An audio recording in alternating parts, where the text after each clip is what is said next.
કોઈ પણ બે અંકની સંખ્યાનો બે અંકની સંખ્યા સાથે ગુણાકાર એકદમ શોર્ટકટ ટ્રીક શીખ્યા. સૌથી પહેલા જો 43 ગુણ્યા 25 આપેલા છે, કરવાનું શું? એકમનો અંક 5 છે, અહીંયા 3 છે, 5 ગુણ્યા 3 કરવાના તો કેટલા થાય? 15 થાય છે. અહીંયા લખી દો 5, એક આવશે વધી. હવે એ જો લખેલા છે તો 3 અને 2 નજીક નજીક છે, 4 અને 5 દૂર દૂર છે.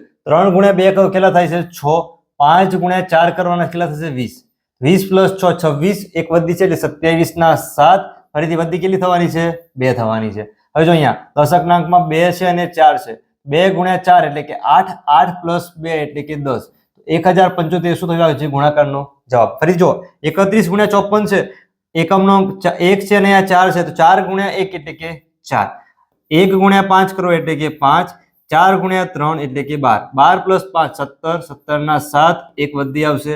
હવે 5 ગુણ્યા 3 કરો એટલે 15, 15 પ્લસ 1 એટલે કે 16, 1674 શું થયા છે ગુણાકારનો જવાબ. એવી જ રીતે આના માટે તમે જાતે પ્રયત્ન કરો, જવાબ છે કોમેન્ટમાં જણાવજો.